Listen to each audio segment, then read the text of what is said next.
Okay, so I'd like to welcome everybody back to this afternoon's session. I hope you've had a nice break and had a quick chance to maybe chat to some of our suppliers. This is the first of our business showcases, and I'd like to introduce Steve Gardner from FrontRange and John Ireland from the University of Oxford, and they're going to be talking about how FrontRange Heat was chosen to deliver their service desk. This session is going to cover how they developed their initial criteria and goals, and then the planned expansion of their services beyond IT. So I'd like to give a warm welcome to John Gardner and John Ireland.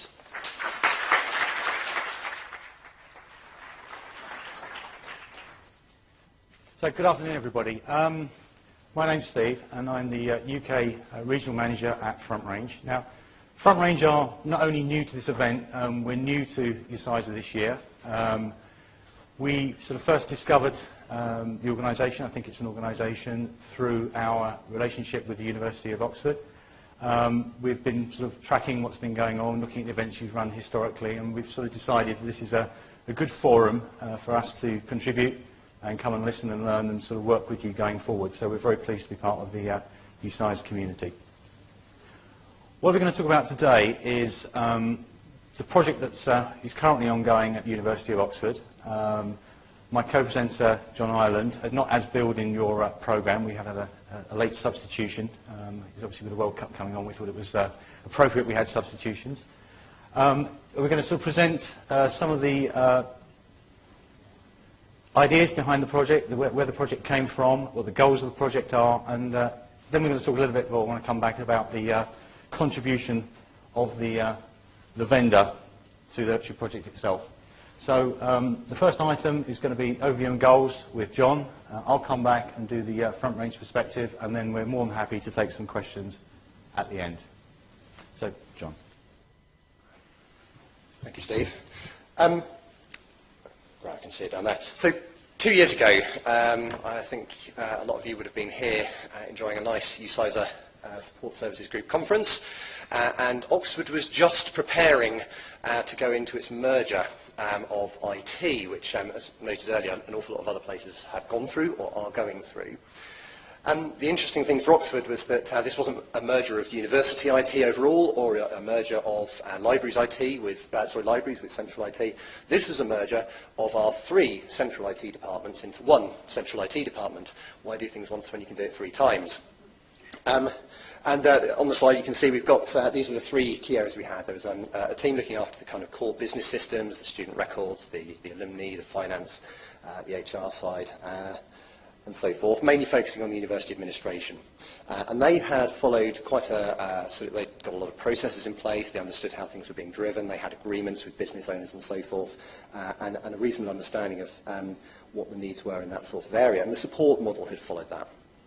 We also had the computing services, Oxford University Computing Services, which provided the shared services, so things like the backbone network, the email solution, the single sign-on systems and so forth, and provided the main support services for all the students and academics in the university.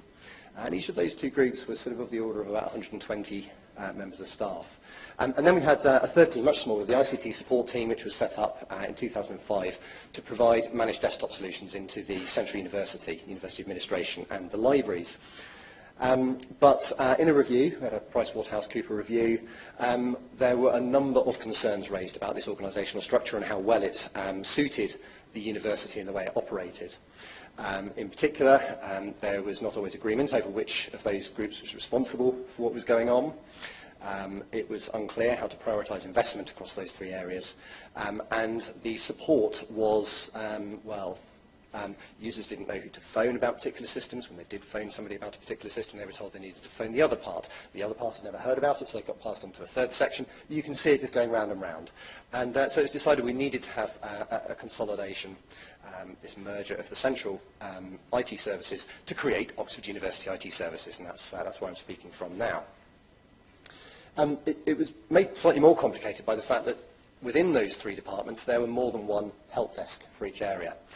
So within the core computing services, although we had that main service desk for all the students, we also had a sort of consultancy, pay-per-use type arm that was recovering their costs. And they set up their own service desk because they felt they had particular needs around delivering to the paid-for service level agreements and so forth.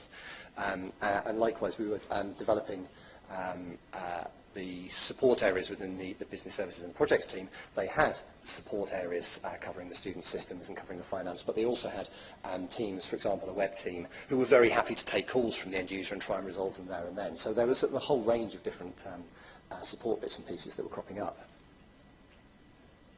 So we decided that we needed to bring this together. One of the objectives we were given for the merger was to make the user support a lot more straightforward. So users had one place that they could go to, so a single point of contact, and try and make sure that across this newly formed department that had brought together a whole range of different teams, we brought in the kind of consistency, the coherence, cohesion between the teams to deliver the reliability to end users. So crucially, ownership, so when we get a call coming in, that can be taken forwards within whichever teams are needed in the department. And to do that, we recognised that we'd need to turn to our good friend ITIL, which we'd agreed during the merger would be a source of guidance for us. So we needed some processes in there. And that we would also need to have a single tool. Each of those previous help desks had their own tools. And I mean each of them. Within the computing services, for example, there was a tool set that was used by the computing services overall, and then this consultancy arm used their own copy of that tool set. It made it really hard for information to be collected and passed around efficiently. People had differing sort of prioritisation and classification, even where it happened. And as a result, when things needed to cross over from one team to another, it really didn't work at all. But Oxford University, most of you will know, is a highly devolved structure. We have about half of our IT is delivered through the local IT out in the departments and colleges. And we're also recognising that the kind of support desks that we're building for IT work also in the non-IT areas, so around finance with purchasing, in the academic administration side, around students raising queries for student visas. You know, we're providing support right across the university's portfolio of services, not just IT. And so one of the things we felt was really important as we headed off down this line of creating this new consolidated service desk was that although we were meeting the immediate needs within IT, the solution must ultimately be extensible to bring those other areas on board. We did some work during our merger. I don't expect everyone to be able to read the detail on here. It's more to get the picture with lots of different things going on. We had a number of work streams that looked at what we do and what we would need to get right in the new organisation. And one of them looked at the service support area. What is represented in this diagram, each of those blocks is a different team that's providing a key aspect of support. We've got the local IT, those distributed units out on the right, and then the central area is really focusing on the IT services sections. But what we wanted to do with the red block in the middle near the top is to create that single point of contact. So all the calls can come in through there, be triaged, and then when necessary escalated out to the other teams. An important aspect within our approach to this, though, is that we didn't break things that were already happening. And we had an awful lot of people in the university who already had access. They knew exactly which team to phone about a particular business system, or if they were local IT, they knew exactly which team they needed to phone to get assistance with a network problem or a single sign-on problem. And we didn't want to prevent those links from happening. We wanted to reinforce them and make sure that wherever people were phoning in, it could be dealt with effectively. But providing this new option of, if you don't know where to go, there is one place you can come and we will sort it. So we set out on a project which began in April 2013 to put all of this together, thinking our processes and our tool set. We went through various stages of that. We went through a stage of developing all our processes. That was over the summer in 2013. And based on that, we raised a request, an invitation to tender around the service desk toolset. We got a number of vendors who came forward for that, and we then took them into a selection process a little bit later in the summer 2013. I know a few people are here who went through that process.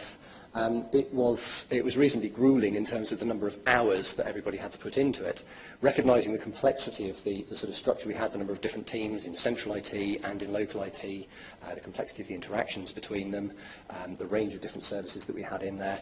We were implementing 4 ITIL processes together as part of this. And we invited all the vendors to come along and do a demonstration based on those sorts of scenarios, so working through some incident process, working through some requests, working through some change management, but trying to work out how these things would work with local IT along the way. And having done that, we still weren't satisfied and invited them back, having done a half-day demo, to give us a full-day demonstration going into the absolute nitty-gritty of these things. And we were really interested to know also about the kind of relationship management side of things. How we saw at this conference last year the importance of the sort of relationships in this. We were asking a lot about that to try and understand how Oxford University and our chosen vendor would be able to work together, not just through a kind of contractual arrangement, but in the longer term to realise the aspirations that we'd set forwards. So towards the end of 2013, we got to the point where we'd selected FrontRange and their Heat tool as our preferred tool to go forwards. We had a number of technical areas that we wanted to investigate a bit more, and around about January, February time of this year, we agreed the contracts and moved into an implementation phase. And as planned, it was originally planned for about 3 months. Now that we've discovered all of the detail of what we've got to build, it's going to take a bit. So we've got an implementation plan covering 6 months, and one of our support centres covering the student systems is expected to go live as an early adopter in September. We'll then be moving through to launch across the whole of central IT, probably October, November time, and we'll be introducing self-service components in January. So it's a kind of a phased approach with some of those modules. But that gives us a chance to cover our training, getting people familiar with the tool sets and so on over the summer. So all of that work that we put into trying to look at the vendors, look at the tools, and understand what really was important for us and try and choose one to take forwards. Bearing in mind, as you know, it's a very competitive area. We were impressed as we went through around 3 kind of key areas with the FrontRange tool set. And this is based on all the scenarios that we looked at, consideration around the work with local IT. Yes, I'll pick them out in that sort of order. So one of the key things for us was that this tool set could be delivered or could be used entirely through a web browser, so there's no client to be installed on the desktop. This is important in terms of our extensibility. Those local IT staff out in all the individual units, we don't manage their desktops. We can't push software down to them. And we have a lot of people who work remotely. We want to be able to think about iPad usage and so on. So having the whole lot working straight off a standard web browser was really important. I remember us sitting down in one of the offices and playing around with different versions of Internet Explorer and Firefox and Chrome and trying to pick our way through which bits of functionality really worked. And in fact, in the second full-day demo, Steve will remember very well, we made the vendors come in and operate it entirely through a selection of different browsers. So we had one screen with Chrome on acting as the end user and what they saw, another screen up with a service desk analyst operating through Firefox, and a third one with a service desk manager seeing the kind of dashboards and things through Internet Explorer, so that we could make sure everything followed through equitably across all those platforms. One of the things that impressed us as we worked through, particularly the incident management side of things, was the knowledge base that sat behind it. So obviously you're keying in various bits of information as you're starting to input an incident record. And FrontRange was giving us real-time updates of knowledge articles derived from the knowledge base itself, but also from other incident records, problem records, change records, and showing them to us in a little panel on the side, which as a service desk analyst is really quite awesome. You've got all that stuff just flicking up straight in front of you, and if you see the thing that's going to tie across, going to be the right way to address this, you can pick it up straight away. And if it's not, it's very easy then to contribute from the incident record you're raising or the problem record further down the line into the knowledge base. And the third element, which was particularly important to me, because before I moved into my customer services role in central IT, I had worked in some very technical infrastructure teams, and I'm aware of the great difference in culture, differences in the way that we work, things needing to be short, succinct, often with semicolons at the end of the lines. And the thing that came through really strongly with FrontRange was that our technical teams accepted the user interface on this tool set far quicker than anything else that they'd seen. And given that in our department we've got nearly 350 staff in central IT, 110 of them are in infrastructure, so having that big chunk of the organisation saying, yes, this is a tool that we can use, was a huge win in terms of the culture and business change.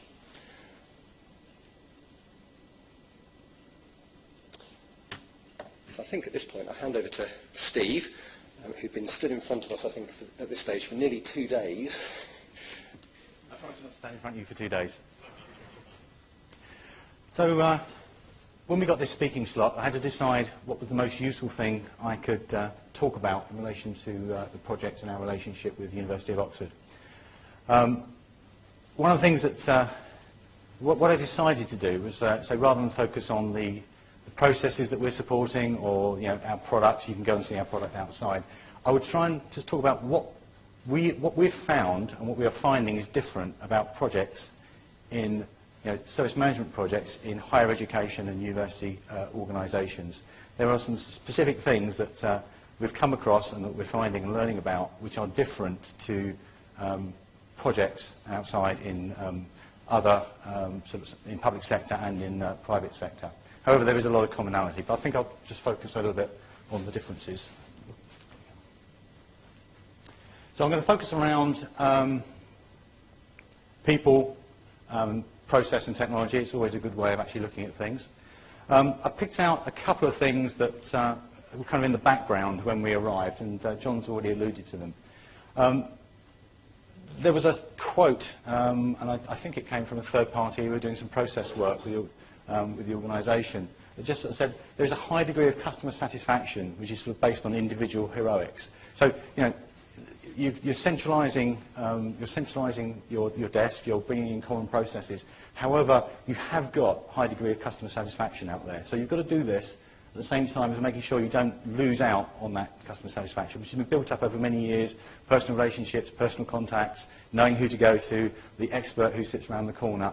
So, and one of the things that sort of John said in his presentation is that you don't want to break that.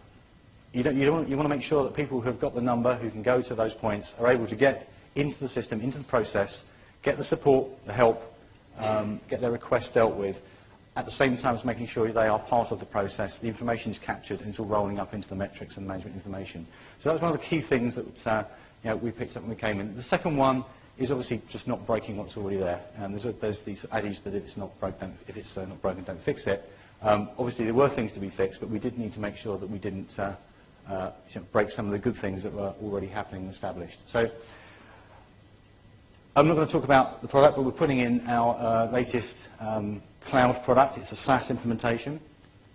And we'll come a little bit about technology in a minute. So on the process, everything is underpinned by ITIL. It doesn't matter whether we go into universities or whether we go into a bank or a retail organisation. There's no project these days that we do or we see that isn't underpinned by ITIL. It's just the core of what we do. It's really good because it gives everybody a common language. Our products are certified against ITIL, so you know that when you buy a product, you're buying something that someone's looked at independently and said it supports ITIL. It means that our out-of-the-box processes are already ITIL compliant. They're already doing what you want to do when you build your solution around ITIL. However, ITIL, this Marmite, love it or hate it graphic I picked up off of the university's own internal help desk blog. And I think they were sort of wrestling with some of the concepts of it and trying to make it pragmatic and usable. But it's there, it's part of everything, but it's not the whole answer. So as a vendor, what do we bring? Well, we obviously bring our project methodology and everything else, but there's in the process, we're not finding any key differences between universities, higher education, and any of our other sort of corporate and enterprise customers. It's all underpinned by ITIL. Our methodology works the same. It's not a fundamental difference. So when we looked at technology, again, we're not seeing any fundamental difference. Universities are moving forward in technology in the same way as we see outside in the commercial world, in banking and in retail and other parts of the organisation. There is SaaS, the push to SaaS. There seems to be an openness in the universities we're talking to actually look at SaaS and consider SaaS. That's no different to it is in the commercial world, into the banking, the retail sector. There is an openness to a push for people being enabled to actually get self-service, be able to go into systems, request things through catalogues.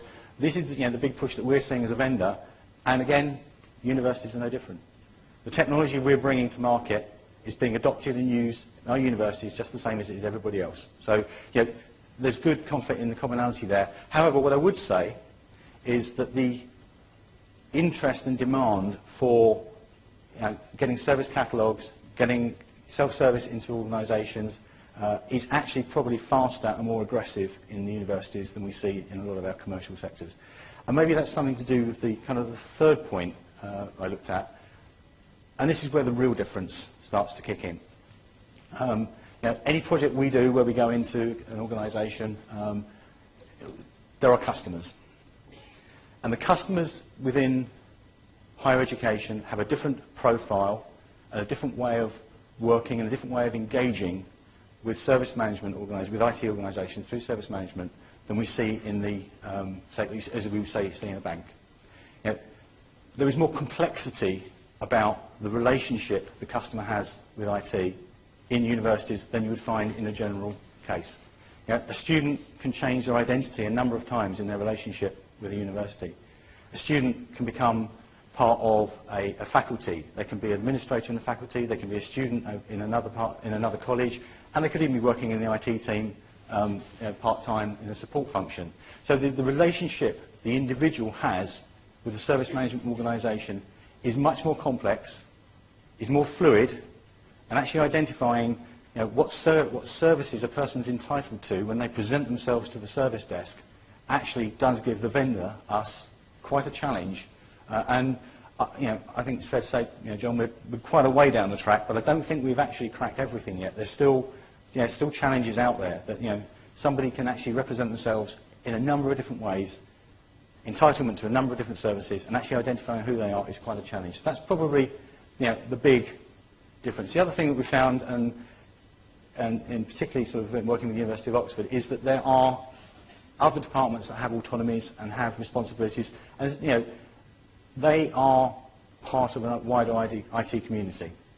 And the extensible discussion that John had, again, is we need to be able to make sure our solution is extensible, it can grow, it can bring these people on safely. We're not we're not a threat to them. It's part of a wider IT service desk, and it's actually making use of the common practice, the single point of contact, and extending it across what is quite a complex landscape. Again, probably more complex than we would often see in some of our commercial accounts and customers.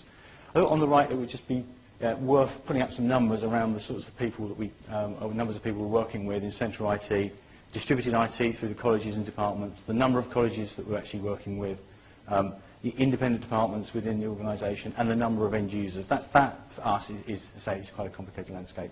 So I think the answers that we're building, the things that we're learning in partnership with University of Oxford, it's the people element of the project that I think is most different for us as a vendor, and where we're learning most lessons.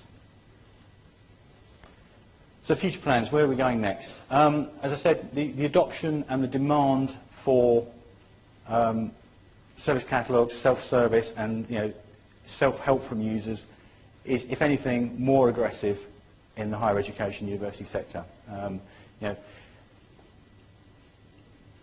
Maybe it's because it's a young audience. Maybe because it's a young, your customers, your clients are young. They've come up through internet age. Where you go into banks, it's a whole, it's much more traditional, and the clientele, the employees are much more mixed. Maybe it's that, but there is pressure from the customer side, and you guys are needing to respond to it. But the demand is definitely there.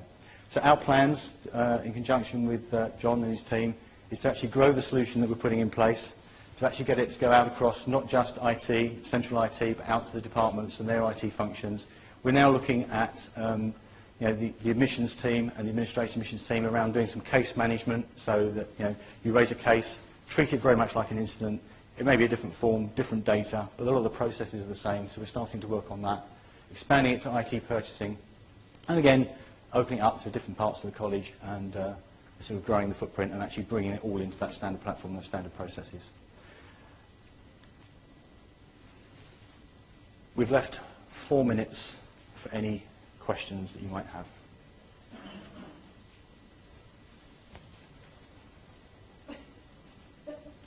It's all right, I'll shout. One of the things you talked about was this idea of not breaking the existing link. It seems to be a kind of contradict the ideal principle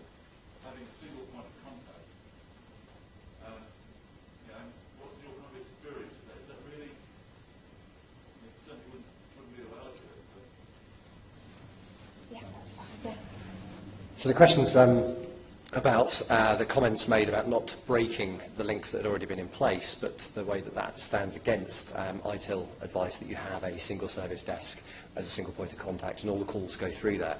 And yes, it is a question that troubled us. But the nature of our organisation, in particular the strength with which we see the centre supporting local IT, really meant that the kind of links we have, particularly for local IT staff, to interact deeply with the central IT organisation, meant that we needed to be able to keep these going. Otherwise, the 300 distributed IT staff wouldn't be able to support their users in the colleges and departments effectively. So that presents a challenge around how do we follow ITIL guidance and make the processes work when we haven't actually got that sort of setup in place. And that's why we wanted to have a tool set where we can have people recording things in the single tool set. We can have a service desk that people can use as their single point of contact, but where people know how to go in deeply. It's still being captured in the same way initially. We're still able to use the tool set to take people through the workflows so the process is carried out correctly, the classifications happen correctly, and the information is collected correctly. And the big benefit we'll get out of that is, of course, sometimes users phone up network support or something directly, and they can't deal with the inquiry. And in the current systems, what that means is the user then gets bounced off to go and start a totally new call with the help desk. In the new setup, at least the key information about the user and their call would have been captured, so when it comes back, we've got a good place to start from. So it puts us in the right kind of place, but we can't easily take all those links out at the moment. I think with the extensibility side of it, our hope is that the solution we're putting in place will be so persuasive that those other parts of the organisation will want to come and join us, and at that point we will start to see this single point of contact being used more and more, how can you say more and more ubiquitously, but you know what I mean. It will be used as the single point of contact increasingly as it demonstrates value and demonstrates that it works. And some of those teams who perhaps have concerns about letting go of giving out their phone number and their email address and having total control over what they see as their bit of service, I think they'll start to come on board. Does that answer? Yeah. Yeah.